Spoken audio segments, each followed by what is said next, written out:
just really want to test this out to see if it's really using the microphone. If not, then I don't have to sit. Hey family, welcome to another episode of Tea Time with T, where faith meets real life. I am your host, T, and I am here to give you the tea on what's been happening in my life. I know it has been a minute where it has just been me and y'all just sitting and just speaking, having normal conversation, bringing in a little bit of scripture, giving my perspective and narrative. But it is important for me to do this because I am on a journey where I have taken a year off of dating officially, just like putting a name to it, calling it my Esther Year, following the example that is in the book of Esther. When Esther was meant to be taken to be a queen to King Xerxes, they took 12 months to prepare, not just her, but her and other women as well.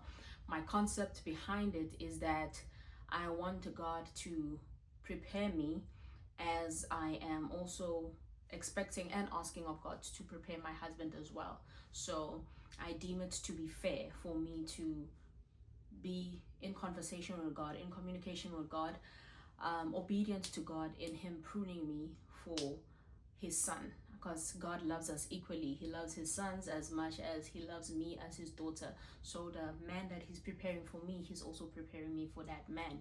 In my last conversation that I had with my mommy, Rebecca, we spoke about how I can still be courted while I'm in my Esther year, but then that's not something I'm focusing on right now, unless it is really something that comes from God and the Son of God has been really spoken to by our Father, and He knows that he who finds a wife finds a good thing and receives favor from the Lord. So today's episode is about me being honest. It's about me being open. It's not polished, it's not perfect, but I always promise that when I come on here, I want to be real, I want to be raw.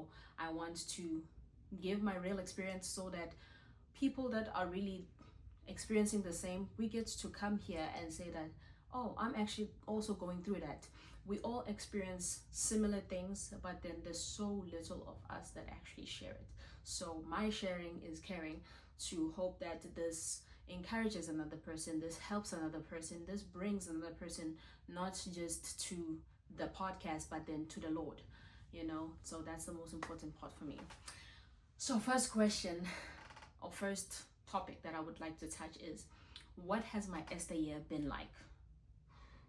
It's been hard. It's been 3 months, just 3 months. It's not even a full 90 days yet, but we are in month 3, we are in March, and it has been so hard. It has been so hard, and what makes it hard is waiting.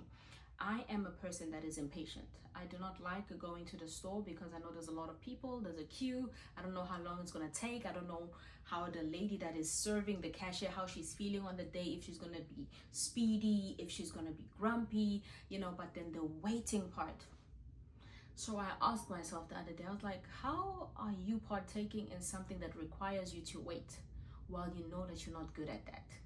And that's when I felt a little bit of kind of like ease in my spirit, like I am doing something that is uncomfortable so that I get to a place where I'm going to be comfortable. Because honey, when I'm with my man, we're going to be so happy together. And he's going to be on here. I'm going to bring him on here so you guys see him. I'm like, oh, this is the man you prayed for. I'm like, yes. And I'm the woman that he prayed for. But waiting has been so hard for me. It's not just hard, but it's uncomfortable.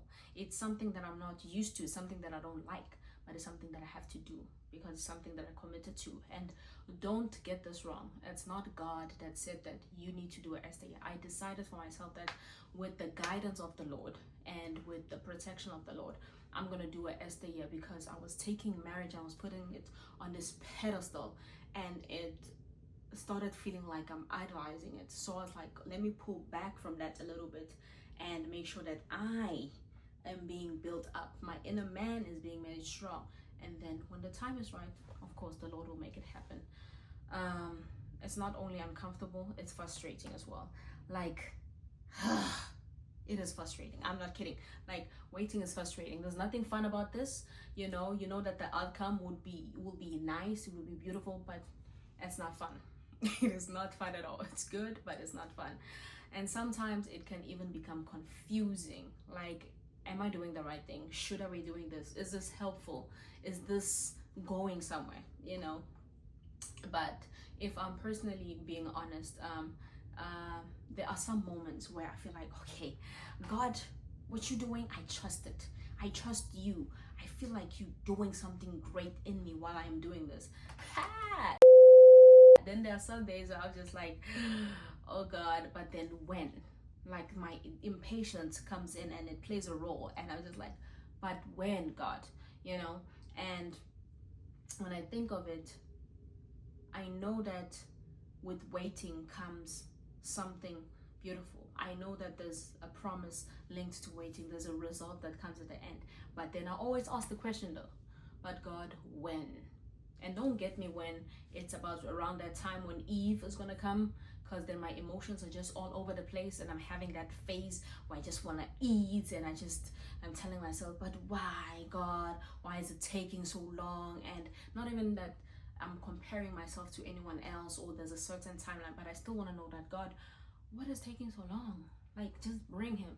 I'm ready for him. Just bring him, But oh, it's a journey.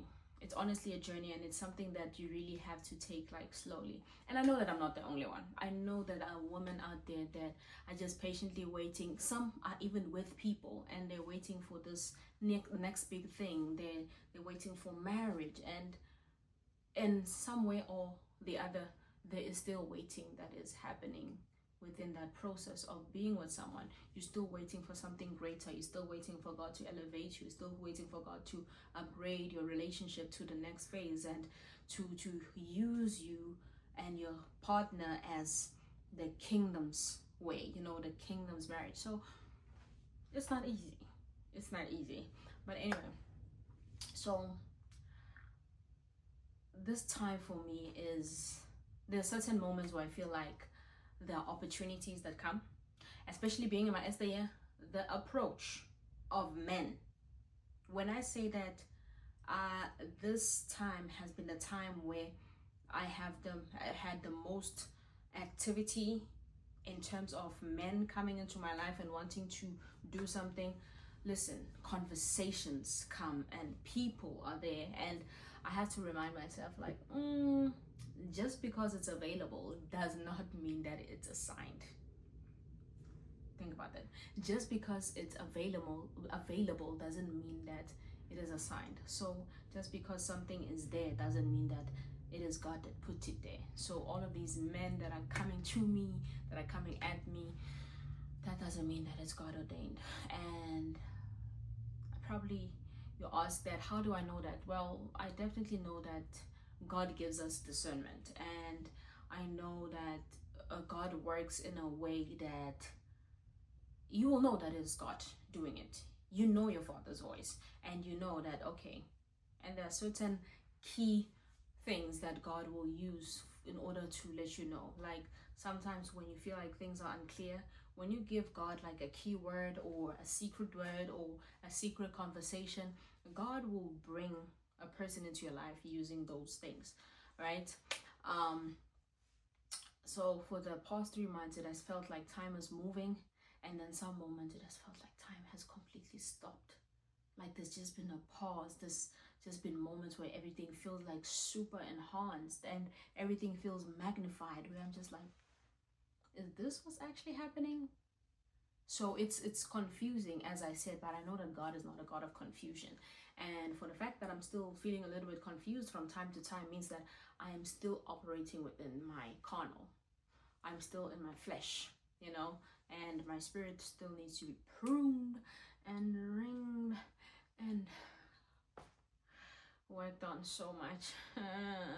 But another thing that happens is that just because I'm being approached by man doesn't mean I need to entertain it. So it is now learning to really say no, and it is okay to say no without explaining yourself. You do not need to explain yourself to anyone. You don't need to give reason. And I had a conversation with my sister the other day, Monet, and she was like, you have to learn sometimes that not every man you meet is auditioning to be your husband. And that hit me so hard because I had to question myself and do self-introspection and be like, is that really what you have been doing, girl? That every man that you have met, you viewed them in a way that they were auditioning to be a husband? And the question was kind of like here and there, because I have a lot of guy friends. I have a lot of homies, a lot of brothers. And then there are some guys that I don't even put into the categories of being friends or brothers, because I really am just like, you would make a great husband. I would clock you, like, you know. So it had, like, I had to do self-introspection and question myself, and I was like, okay, now I have to be more mindful that every guy I meet might not be meant to be my husband. And whoever is meant to be my husband, there's just one. He will know himself and he will reveal himself, because God reveals himself and God is in the details. That's why every relationship that I've had has failed. Every guy that I've spoken to has been a bum, because they're not the one, but then they're the one for someone else. So I cannot call them a bum, actually. But anyway, those things have not worked out, because God is still actually preserving me for something. And another question that I had to ask myself the other day was, why is it that you are so sure that you're gonna get married? You know the saying that said that they say not everyone is gonna get married. And I'm just like, I know I'm gonna get married, because I can tell that my purpose has marriage within it, and it has family in it, and that is just something that is meant for me. I know that. So that's how you know sometimes, is, you know, with the desire of having kids, the desire of having a home with your husband and all of that, you know that certain things, they are destined for you because of the vision that God has given you. And God, when God gives you a vision, he'll give you a clear vision. He just won't tell you how to get there, because then you won't need him. But the vision will be clear, right? And when we get back to the part about waiting, the most challenging part for me, we have to put in scripture first, which is the book of Psalms 27 verse 14.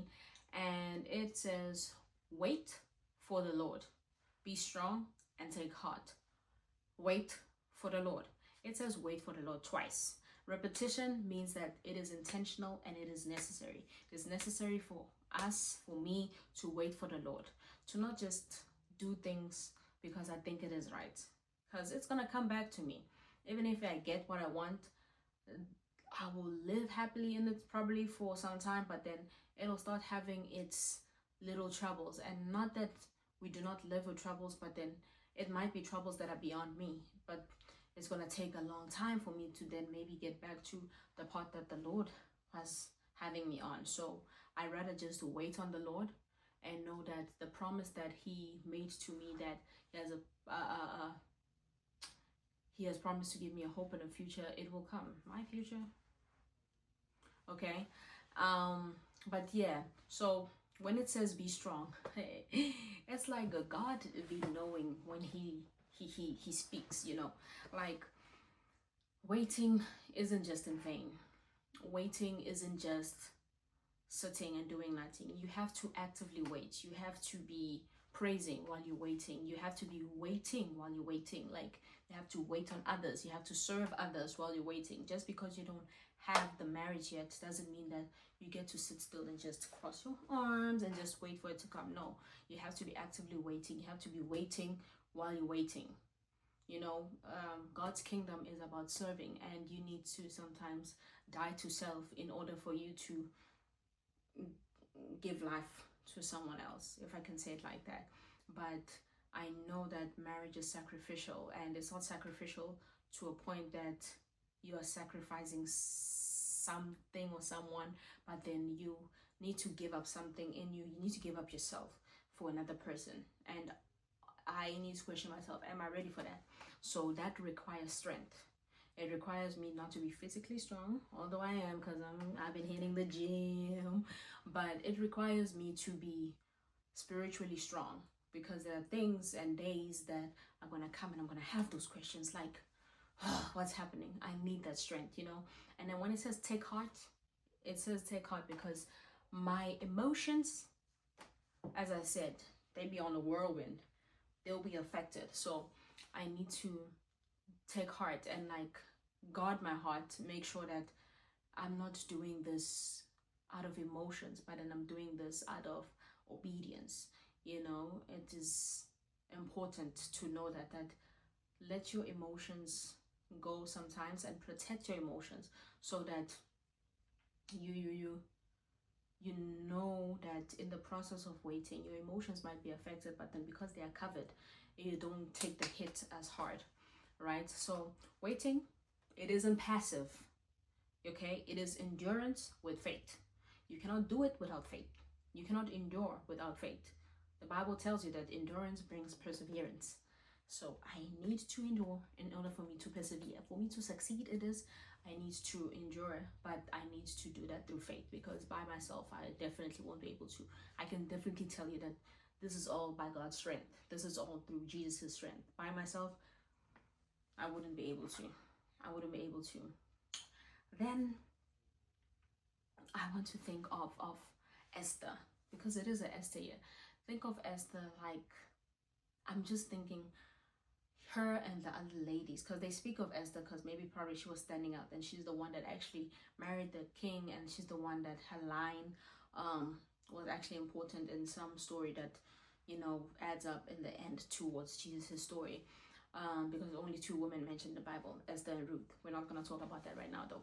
So Esther had to be some sort of woman of character in order for her to endure 12 months, you know. I can think that Esther didn't know when her moment was going to come, but still she prepared for that moment like it would. Like, God forbid that I don't get married, but then the fact that I know that my moment is coming, I just don't know when, I still need to prepare for it like it's coming. I cannot act and be like a wife when I am in my marriage. It starts right now. I build up my character till then.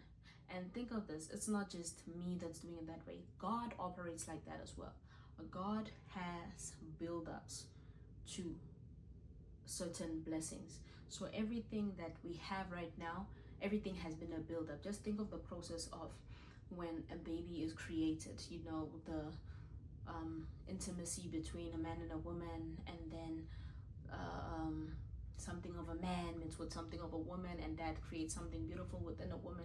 All of that is a whole process. It's a whole thing of preparation up until, you know, the child comes. So a seed is put into something, and then that seed is well taken care of, and it's watered and it's fed, and then it produces a great thing, like a great human being, you know. So everything is in the details. So God as well works like that, you know. He does things in a certain order that work up to a certain blessing.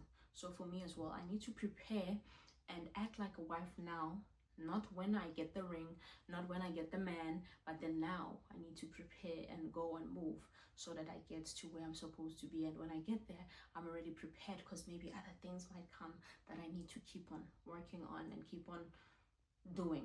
And what comes into my mind right now is for everyone that is dating and everyone that is courting and everyone that is married and single, people change, and change is not bad. And I know as people, we are scared of change.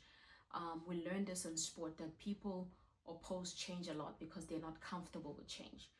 And if you're with someone, that person is going to change. A person that you were with 2 years ago will not be the same in today, unless they just not being true to themselves as well. But people will grow and change because of the experiences that we have that are not similar to anyone else's experience.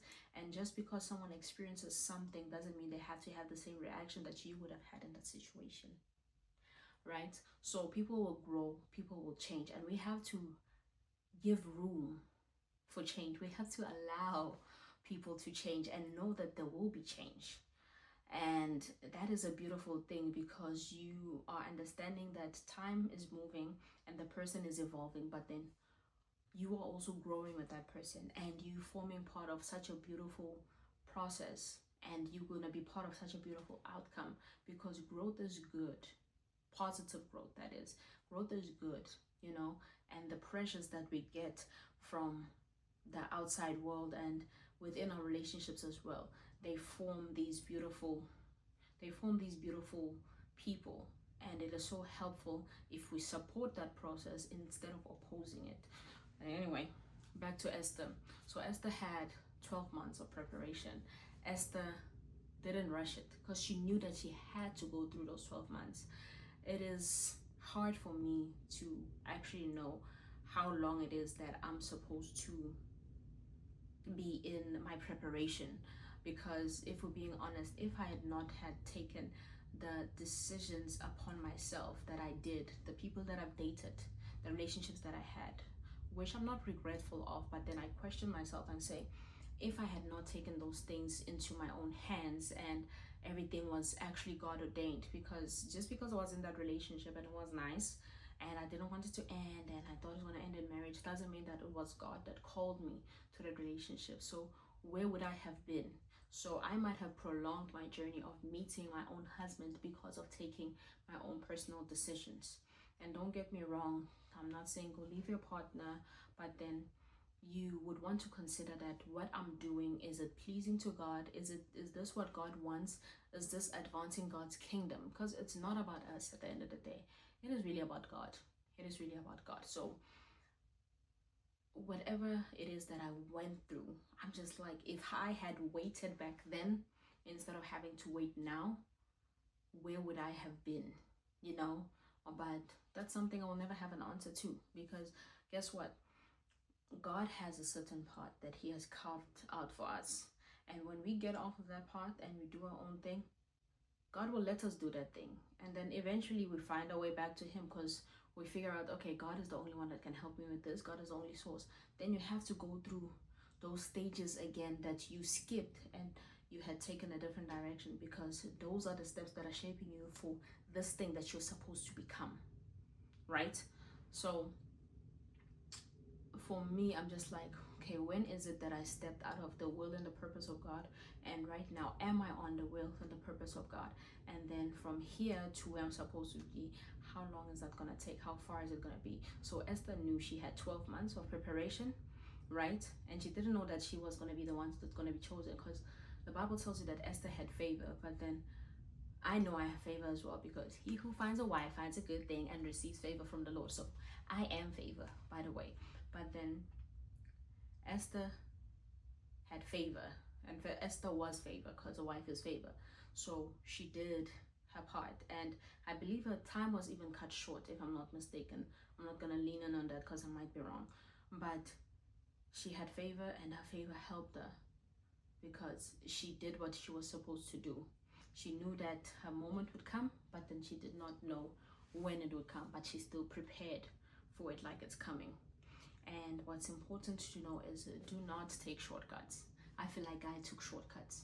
I feel like I took shortcuts when I went into those relationships, when I was with those men, and I was just wasting my time. Okay, I did not waste my time, because that also helped shape to be the person that I am. I am the woman that I am because of the experiences that I had and because of the God that I serve. So no shortcuts though.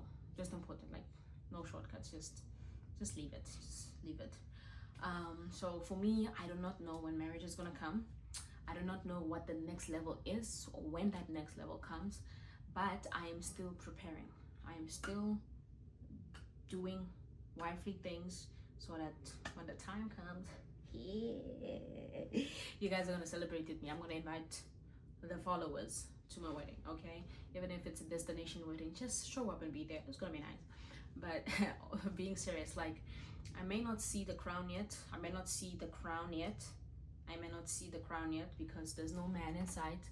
There is no promise of anything. But I'm still respecting the process, that it's shaping me, that it's changing me, that God is with me and God is working through me. So it's going to be an amazing journey, because you guys are going to celebrate with me when it finally comes out. Celebrate with me. Yeah, so another important part about the book of Esther is that there was a fast that was declared in the book of Esther, and it was when her people were in trouble and she had to question herself. Well, she was questioned by her uncle that raised her as her father actually that the time and this moment that you are going through right now, you might just be queen just for this important moment right here for you to help your people. So she declared a fast. So sometimes you have to fast in order for you and God to be on the same page. You have to fast for God to go ahead of you. You have to fast so that God can, remove out of your way the things that you cannot see. You have to fast so that you're not just waiting passively, but then you're waiting actively. You're doing something. I said you must wait in your waiting. So part of your waiting maybe is to fast.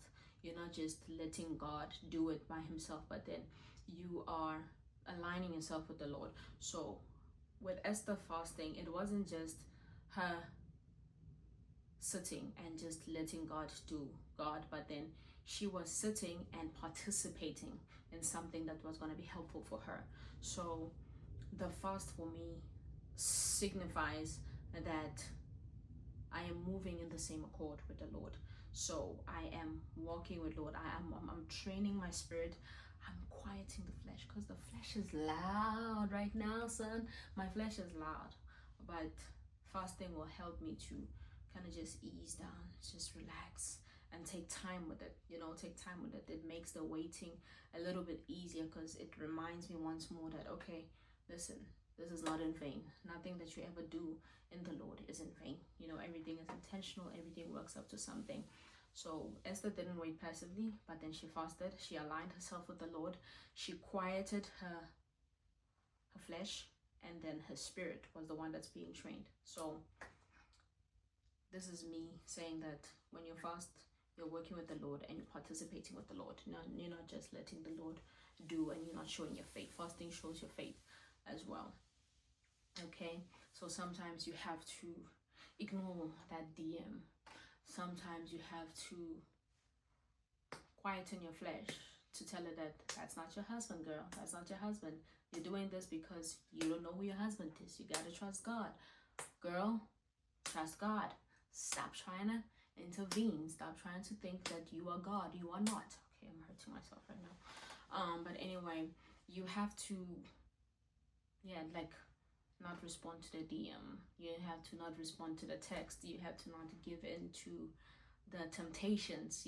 Some people will come and say, hey, boo, or your exes will be like, hey, you want to hang out? Your ex will be like, oh, we had such good times together. Yes, we did. We had wonderful times together. And those times would have kept on being amazing if you did not do what you did. But you have to remind yourself that that's not what it's about. Don't go back to that. Don't give a second chance. You can't give a second chance, but then don't give a second chance. You know what I'm saying? Sometimes the hardest thing to fast isn't food. It's attention. And if you know me, I love attention. I feed off of attention, honestly. Let me tell you. I don't know about other people. I'm not gonna speak for others, but me, I love it. I love being recognized, and I love that people listen to me, and I love that I can get a chance to speak and show people my smart, show people my intellectual, show them my mind, show them how connected I am, show them how funny I am. I like that. I like attention. So sometimes it's not even fasting food, but it's fasting attention. So fasting those comments that, oh, you're so beautiful. Fasting being flattered. So you have to fast that, to not want to be seen, to not get the attention, to not text back, to not have the social media distractions, to not have the peer pressure, to not have the social pressure of social media as well. Because relationships, if you always watching them, they'll be on your feed. You will just keep on seeing them and seeing them and seeing them. So that as well, there's so many different factors that play into what you need to fast. Might not be food, but there might be certain outside distractions, and then, as I said, like the flesh, like Jesus said them, like the spirit is willing, but the flesh is weak. Jesus said this. He said this to Peter when Peter was supposed to stay up with him and pray with him just 1 hour, and Peter couldn't do it.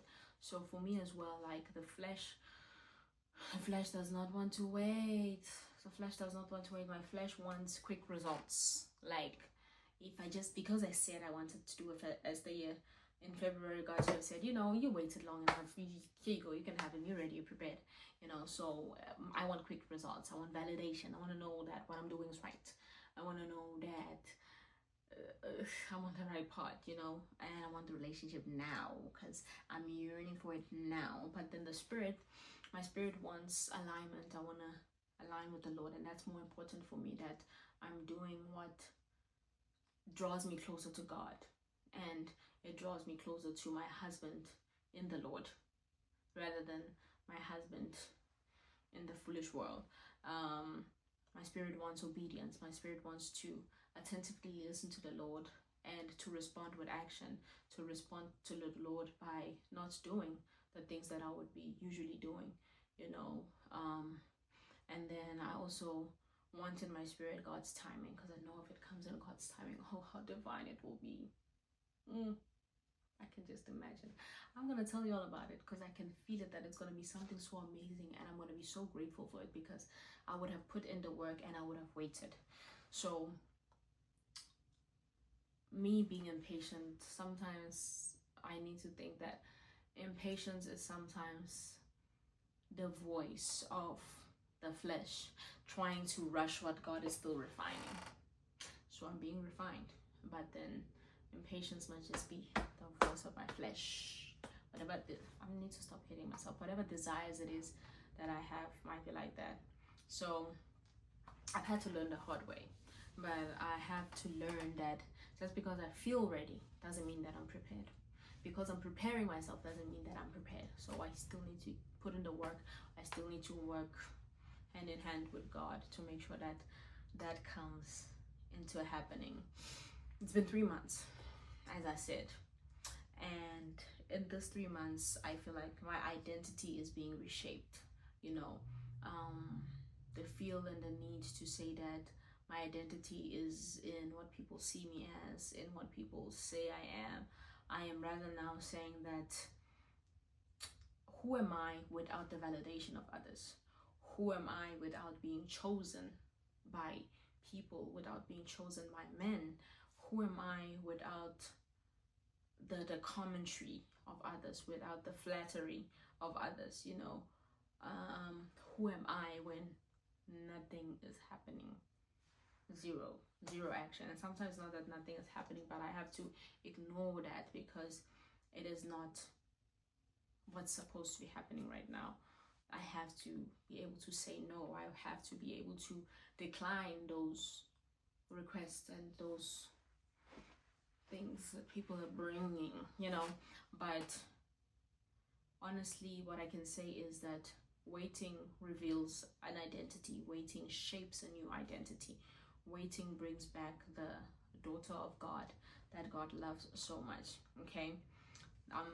This season is teaching me to become a daughter before I become a wife. So just like I was a child to my parents, I'm still a child to my parents. I don't know why I say what it was, but just like I am a child to my mom and my dad, not was, just like I'm a child to my mom and my dad, it is teaching me to become God's daughter, you know, to do what God needs me to do, to listen to God, to obey God, to honor God before I become a wife, because my being a daughter teaches me some things about being a wife, and that's something that I have to realize and something that I have to honor, you know. So I'm about to close this out, and I'm gonna say this very important. I wrote this down because I didn't want to forget it.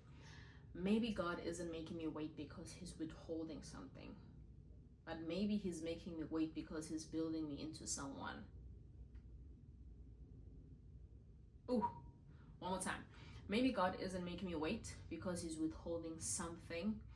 Maybe he's making me wait because he's building me into someone's wife. Someone's wife. God is building me into someone's helper. God is building me into someone's rib, someone's next of kin, someone's ride or die, someone's for life. God is building me into that. But he has to see his daughter first. And he has to know that his daughter is not going to be consumed by marriage where his daughter forgets him. But then his daughter is going to honor him in her marriage with her husband, and he's still gonna be the one that rules and takes authority over us. So for me to you, from me to you, this is a reminder that waiting is not wasted. God is working even when you don't see it. He's always in the background, he's always in the details. Make sure that you pay attention. Thank you so much for tuning in to this episode of Tea Time with T. I hope you have enjoyed yourself. Remember, this is where faith meets real life, and I'll see you on the next episode. Be blessed.